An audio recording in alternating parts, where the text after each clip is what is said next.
I'm Chief Al Thomas, Charlottesville Police Department. Thank you all for being here. Thank you for giving us an opportunity to meet with you and answer questions. I do have some prepared remarks, and following the prepared statements, I would like to take time to answer questions that you may have as well. Before I begin, on behalf of every member of the Charlottesville Police Department, I want to take a moment to send our deepest condolences to the families of the 3 Virginia residents who lost their lives Saturday. As you know, Charlottesville resident Heather Heyer was struck down by a vehicle while exercising her peaceful right to speech. The city stated earlier that while it will never make up for the loss of a member of our community, we will pursue charges against the driver of the vehicle that caused her death and are confident justice will prevail. The Virginia State Police Lieutenant Cullen and Trooper Pilot Bates were working with the Charlottesville Police Department this past weekend to protect our community. These men also gave their lives in the line of duty, and our gratitude to them cannot be overstated. Their loss is a loss for us all, and we mourn with their families and colleagues. We are working with the Heyer family to ensure that the safety of vigils and other memorials that are planned for this week are safe. We plan to keep the 4th Street crossover closed until further notice, as there are thousands of flowers lining the street, and that is the location of the crash site. We are also establishing a hotline for any victims or witnesses to contact local authorities and provide information that may not have been reported during the weekend. We understand it was a traumatic weekend for everyone. We are still receiving reports of assaults and additional crimes, and we're working with our state and local partners to investigate thoroughly any criminal or civil rights violations that may have occurred this past weekend that have not yet been reported. Throughout the entire weekend, the Virginia State Police, Charlottesville Police Department intervened to break up fights and altercations among those in attendance at the rally site. This began on Friday night and continued through Sunday. The city tracked approximately 250 calls for service on Saturday alone.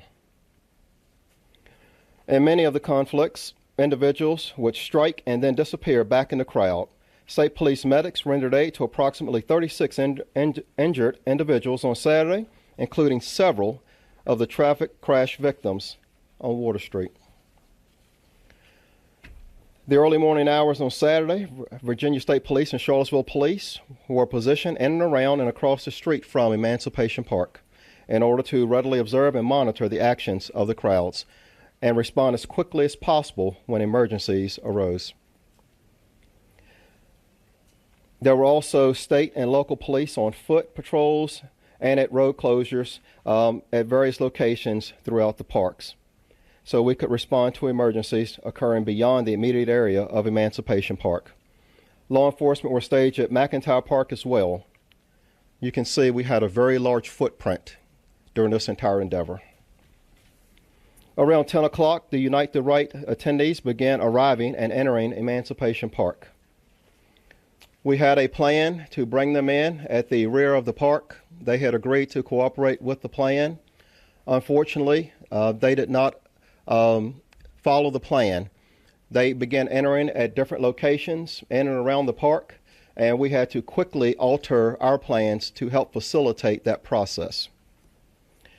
Other groups also began amassing along the street and in the park. Gradually, the crowd sizes increased along with aggressiveness and hostility of attendees towards one another. Shortly before 11 a.m., individuals in the crowd began throwing objects and spraying chemical agents into the crowd. The city and county then made a declaration of local emergency. The crowd size became increasingly violent with mutually engaged combatants, with one-on-one attacks following. An unlawful assembly was declared, and the state police troopers began to safely move individuals out of the park and through the streets. Charlottesville police officers were originally on site in their everyday uniform. We were again hoping that the members of the alt-right rally would cooperate with our safety plan of ingress and egress. Once the violence began to erupt, we transitioned our officers into their protective equipment. We proceeded with an organized response to ensure that we could safely restore order in and around the park. No tear gas was deployed on Saturday by any law enforcement officers.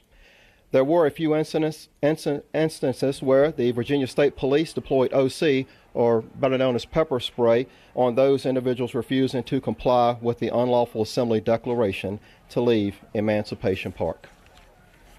And I would like to take a moment and open the floor to questions if you have any. Why was the 4th Street Crossway open? Chief, last month you handled the KKK story. Is it true on September 12th that they're planning, if they haven't already said, that there are going to be multiple rallies, Richmond, Lexington, and here, September 12th? I'm not sure that information is credible, but yes, we have heard those rumors as well. No one has contacted us directly concerning other demonstrations in and around the state. Why was the 4th Street closed? Chris? Why was the 4th Street crossing open before 2 p.m.? It was supposed to be closed till 7. I'm not sure whether or not the 4th Street crossing was open. I don't have the action plan with me currently, but I am certain that the action plan called for this street to be closed. Established a motive for the car strike suspect. Last month for the Ku Klux Klan rally, we were here. You guys were there from the beginning. You were in the middle of the rally. You kept the two sides separate. Why did you take a different approach on Saturday? Well, this was a completely different event from the rally on July the 8th. The entire action plan was different. We did make attempts to keep the two sides separate. However, we can't control which side someone enters the park. We had agreements and worked out a security plan to bring the groups in separate entrances. Again, they decided to change the plan and entered the park in different directions. Chief, we've heard reports that police did not do enough to break up fights, that it appeared they were standing around letting people do get out, and some people have suggested they may have been intimidated by the firepower of the alt-right. Can you respond to that? We were certainly not intimidated by the firepower of the alt-right. However, it was prudent to make sure that officers were equipped to go out and deal directly with the violence at hand. Originally, we had our officers out in their everyday uniform. We were hoping for a peaceful event. We urged leaders from both sides to engage in a nonviolent demonstration. Once the violence erupted, once the plan was altered, we had to quickly transition our officers into their protective gear. Once the unlawful assembly was declared, we requested the state police mobile field force to deploy in their riot gear, and our officers took a position behind them at that point to guard their rear. I witnessed personally dozens of acts of violence, people being assaulted, and other journalists saw this as well, with police officers in sight watching who did not intervene or help those victims. Did you give any orders to police officers not to help people who were being assaulted? No. Why did you intervene, though? At the point that it turned violent, why didn't you guys clear the streets completely? Why allow any protesters at that point to remain on the streets? We did clear the park, and we once the crowds were dispersed, they went to many locations throughout the city. At that time, we had to actually send our forces to multiple locations to deal with a number of disturbances in and around the downtown area. It took probably an hour to gain control of the streets.